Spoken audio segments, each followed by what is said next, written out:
We are starting in a minute.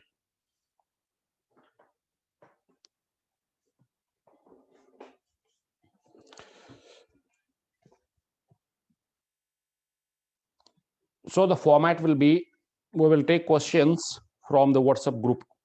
As you already know that you are added in a WhatsApp group, you are posting your questions there. We will take the questions from the WhatsApp group.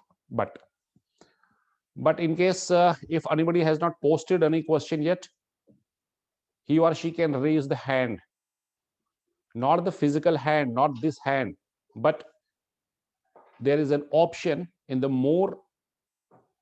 There are three dots with the more option. You have to click over there and a digital hands on will appear, and we will then take that candidate to discuss their question or any query. But the important point is, whosoever will raise the hand, he or she should not have any background noise, because we will unmute her system remotely from here. We will unmute her or him, and if there will be a background noise, it will disturb whole of the class. So before raising the hand, make sure that you don't have any background noise.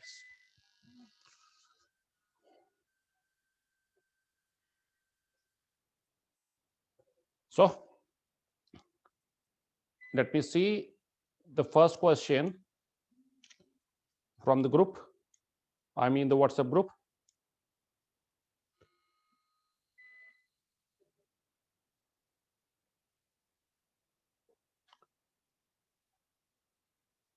How to differentiate? This is the question posted by Dr. Chinavarun.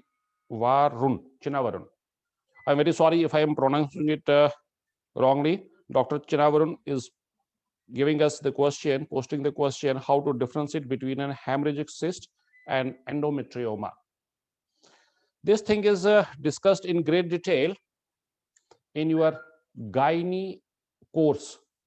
That is probably, this is the third or the fourth class.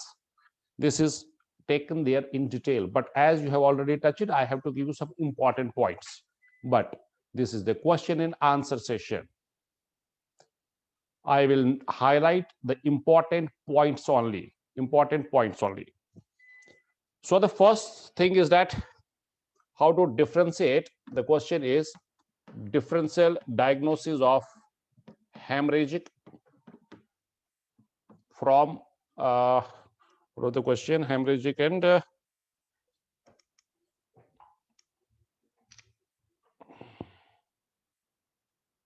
endometrioma.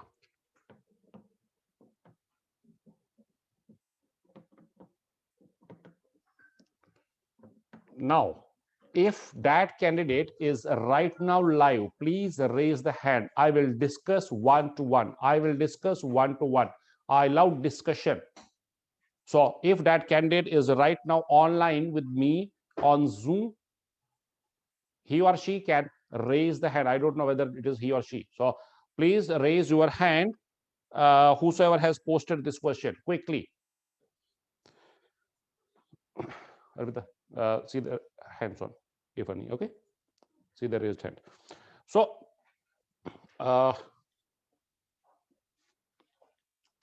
probably I have got that candidate. Okay, hold on.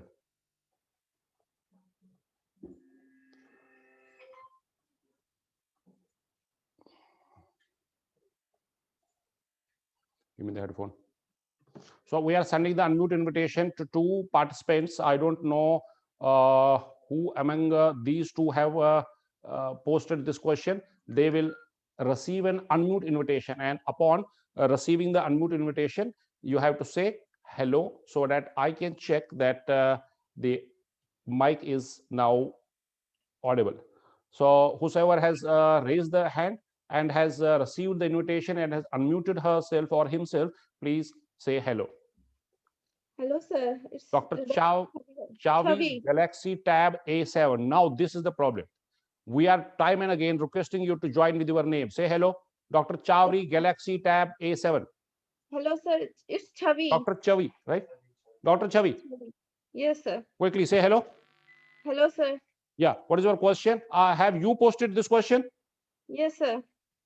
Have you posted this question? Yes, sir. Okay, very good.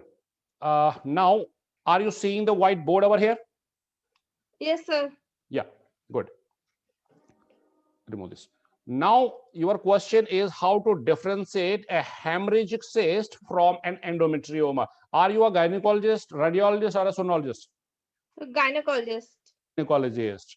Now, gynecologist, being a gynecologist, tell me, if I am having a hemorrhagic cyst, for example, I am having a hemorrhagic cyst, will patient have cyclic pain, yes or no?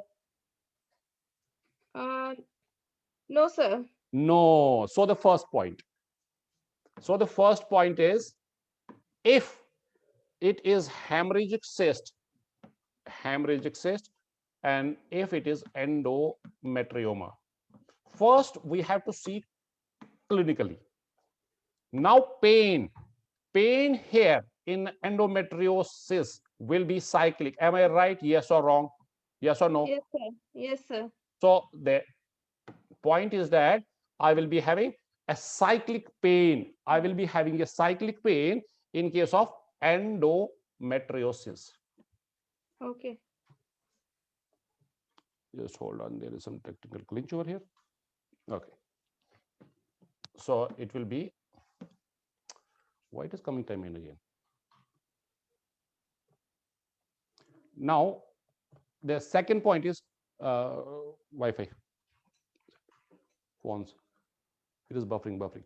Now, if I am having an endometriosis, the point is the endometriosis, if seen, if there in any ovary endometriotic cyst, and if you will put color, what you will expect here?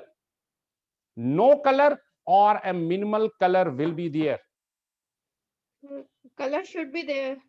Color can be there. So the first point is pain, and the pain will be seen in case of endometriosis, and that pain will be cyclic, and you will not expect a cyclic pain in case of hemorrhagic cyst. And the second point is color. So if I am putting a color on this endometriotic cyst, it can take color, but very minimal color. But the very important point is, will there be any color in case of hemorrhagic cyst? Yes or no? No, sir. No. It is a hemorrhagic cyst. There is blood, but that is a dead blood. Doppler is not picking a dead blood. Doppler is picking only live blood from vessels. Okay. So the point is that in case of a hemorrhagic cyst, I will not see color. I will not see color. So the color will be absent in case of hemorrhagic cyst. And if I see if I am dealing with the endometriosis, I can see a minimal color flow in case of endometriosis. So these were 2 points. Now we can make many points over here. How to differentiate? Now, So, how to differentiate on sonographic appearance? pardon? Based on sonographic appearance. Okay, I will come to the sonographic appearance. Now, coming to the sonographic appearance, what you will expect in case of endometriosis, if you are dealing with you are in day 4th or day 5th, will there be any hemorrhagic cyst in day 4, day 5? Yes or no? No, sir. Very unlikely. Now see, the hemorrhagic cyst is actually a follicle which has ruptured. Yes or no? Yes. Now, if you are scanning on day 5th, and if you are seeing a cyst, very unlikely it will be a hemorrhagic cyst, and very likely you are dealing with an endometriotic cyst. Am I right? Okay. Yes, sir. So no. Yes, sir. Now coming to the ultrasound appearance. Now the ultrasound, I will draw the ultrasound picture over here.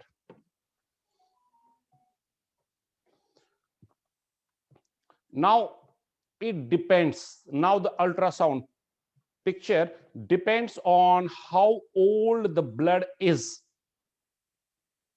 Listen to me, how old the blood is. And if there is some fresh blood and there is some old blood, accordingly, the picture will be decided. Point number one. Point number second, if I am dealing with the endometriotic cyst, it will be there, be it day 5th or be it day 25th. And if I am dealing with a hemorrhagic cyst, very likely I should see that cyst after day 12 onwards. Now, the contours. The contours can be regular in case of endometriosis. I'm using word can. But in case of a hemorrhagic cyst, the contours will not be regular always. It can be collapsing. Now, the measurements. The measurements of an endometriotic cyst depends on the collection of the fluid in that cyst. What is endometriosis? Endometriosis is an ectopic implanted endometrium. Okay. That Yes, sir. endometrium will also bleed. That endometrium is also related harmonically. It is related. Whenever patient will bleed, that endometriosis will also bleed. That endometriotic patch will also bleed. Now, how much bleeding will be there? Accordingly, I will see more of the size of the endometriosis. But now, the last point. Where will you expect the hemorrhagic cyst? Unilateral or bilateral? Dr. Chavani. Unilateral. Unilateral. And endometriotic patches can be some in right or some in left. So the moral is, if you see bilateral cysts, then you are unlikely dealing with a hemorrhagic cyst. You are dealing with a endometriosis. And if you see unilateral, the findings are suggesting you to think on lines of hemorrhagic cysts, but no way it means that bilateral always are endometriotic cysts and unilateral always are hemorrhagic cysts. No. So these all things putting in one basket will make a diagnosis. This is the beauty of ultrasound. One finding one finding is not making any diagnosis. You have to see multiple things. You have to put multiple findings in one basket to make a diagnosis. So what I will suggest you to go to the class which is there in the gynecology. Most probably it is third or fourth class. You have to see there is the detailed explanation of how to differentiate. Next question. Next question, please. Hurry up. So, how to measure endometrial thickness if there is fluid in the uterine cavity? Okay. So the next question is that if there is an endometriotic fluid collection, if there is endometrial fluid collection, how to measure the endometrium in that case? Is that your question? Yes, sir. Yes. So the point here is that what I have to do, I have to first measure the endometrium with the fluid at its deepest point.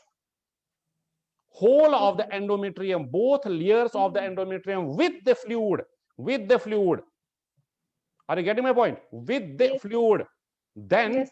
what you have to do, then you have to measure the depth of the fluid.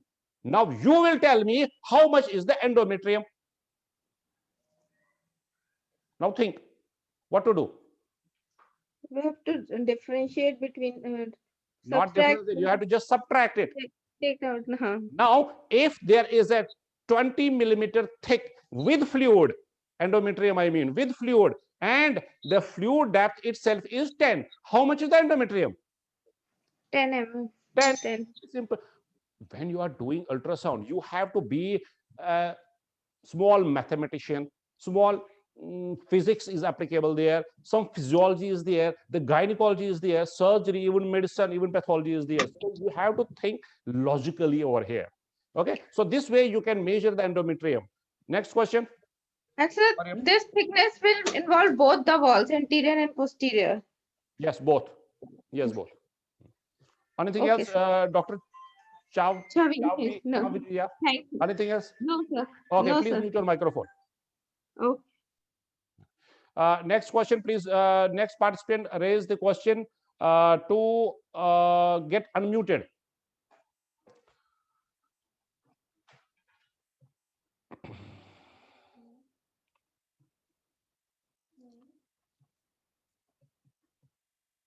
Now, what I will do, I will take some questions from the WhatsApp group.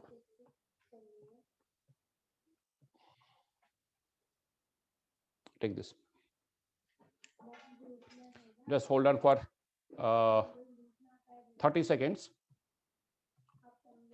We'll be getting back. What is wrong with this?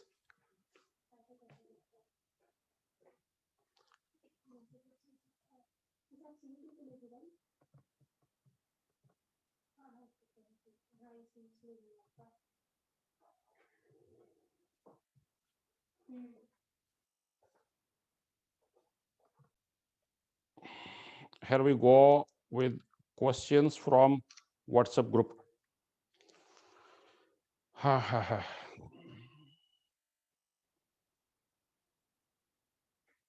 to differentiate a hemorrhagic cyst from an endometrioma? This is already taken. How to measure ET if fluid is present in uterine cavity? Already taken.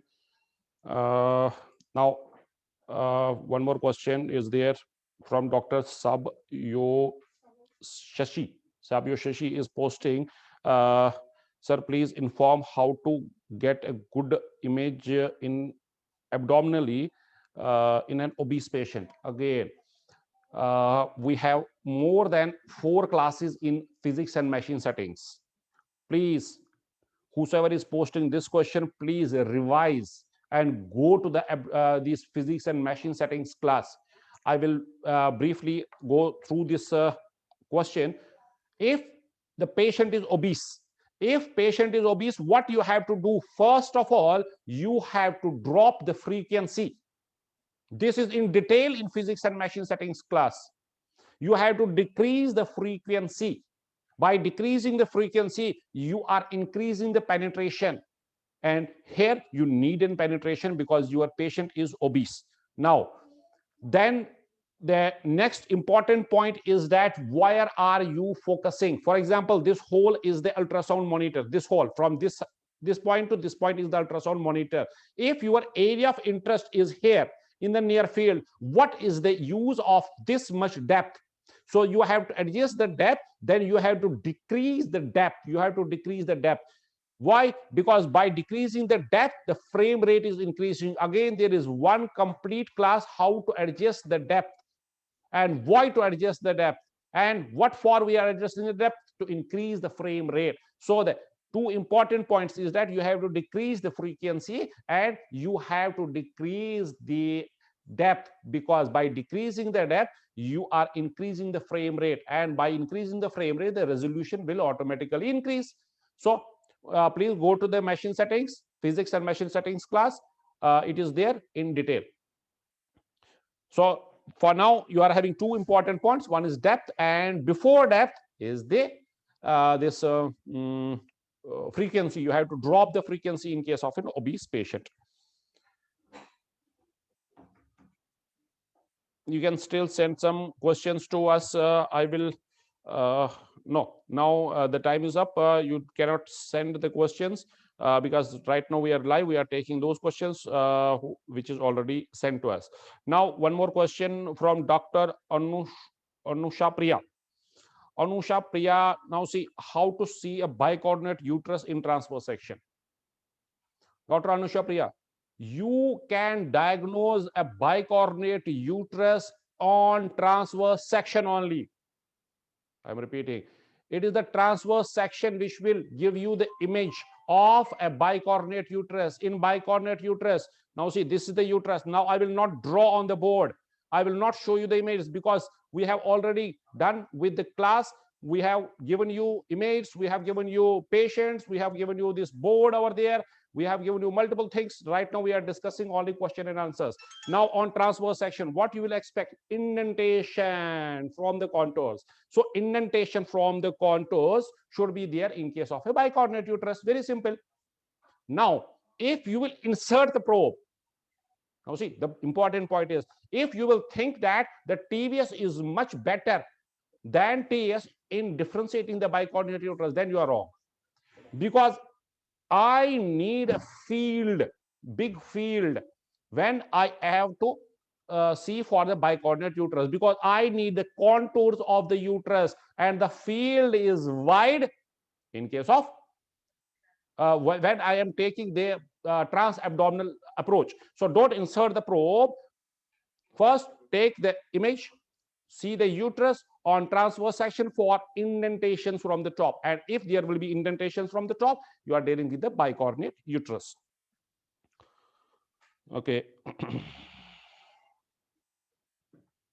One more question from same candidate, Dr. Anusha Priya. How to differentiate a fallopian tube from a bowel filled loop, filled bowel loop? So the question is that how I can differentiate a bowel loop from a fallopian tube?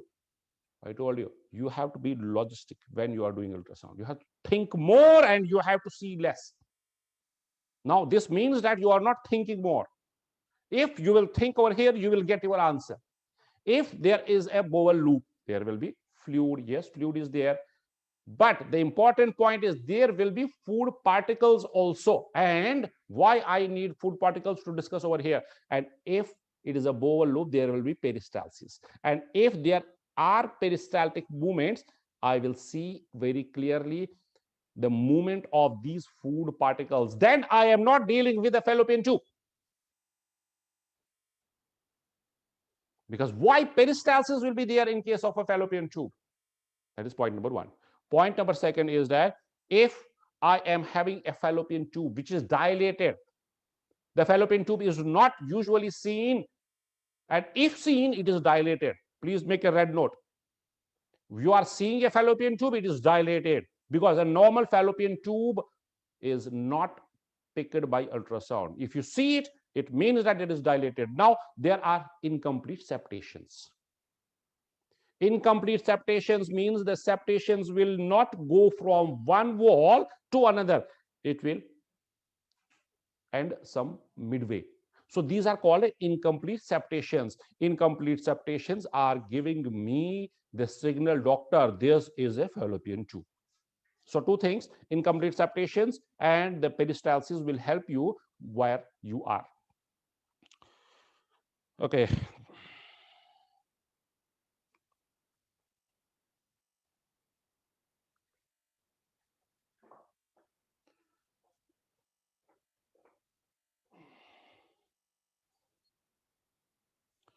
Now, somebody is posting a question over here. Very sorry that I don't have everybody saved in this phone. So that is why I am not getting the name.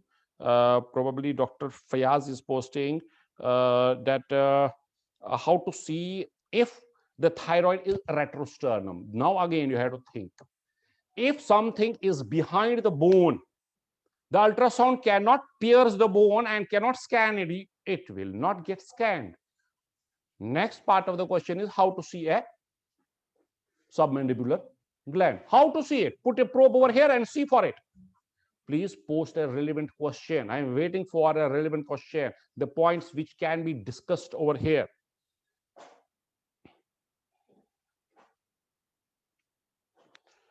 Okay.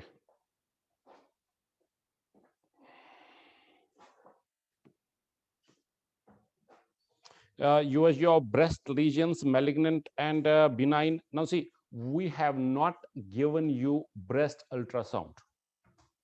The breast ultrasound is not available online, but we are making each and every effort to take that part also online, and it will be online in maybe a month.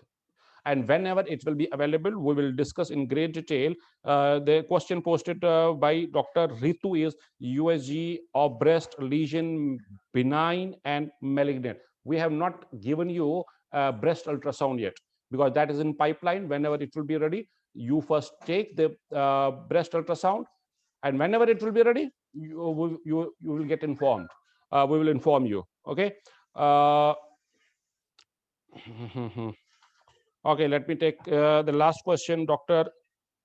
Wrinkle Gupta is posting how to differentiate a para ovarian and ovarian cyst. Para ovarian itself means that it is not in the ovary, it is outside the ovary. Para ovarian, and ovarian cyst means it is ovary, in an ovary. Now, if it is a small cyst,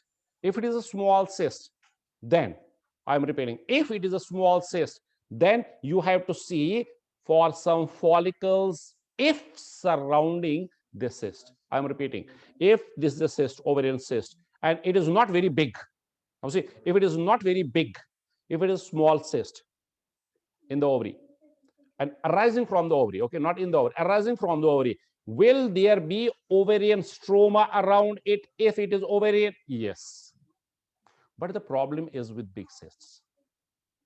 In big cysts, you cannot make out the ovarian contour, sorry, ovarian parenchyma around the cyst. Then you cannot make a diagnosis whether not you cannot make. You will have to make a differential diagnosis whether you are dealing with a para ovarian or a ovarian cyst. Now, in case of a big ovarian cyst, now how to differentiate? In case of a big ovarian cyst, if you see an intact ovary, a normal ovary separately, and that too at a distantly from that cyst, it is a para ovarian cyst.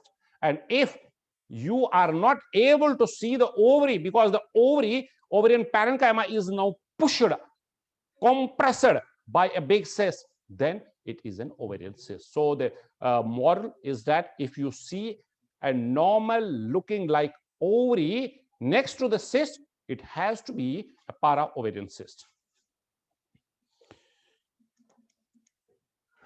So I'm waiting for the last question. Please post your last question in the group. And meanwhile, if anybody is having any question and they don't want to send in the WhatsApp group, they can send in the comment section. There is a comment section also in Zoom. There is a comment section in more option. Please post your question over there. So I'm waiting for the question. If you have any question, please post either in WhatsApp group or in the comment section.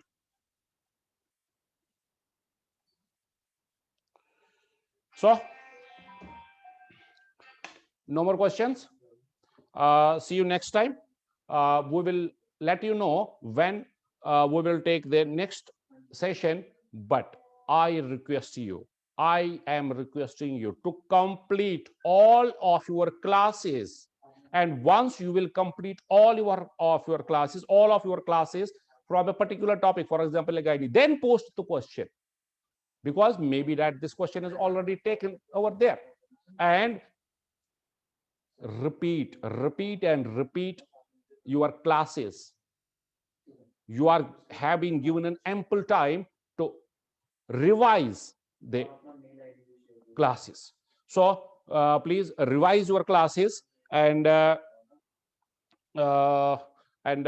in case you are not getting a sufficient time to revise, and meanwhile it is getting deactivated, you can get back to us, you can write to us, you can contact our helpline. You have been assigned a PRO, you can contact her, she will reactivate your course. Thank you very much. God bless all of you. Bye bye. See you next time, and we will update you when we will be taking your next question and answer session. Thank you.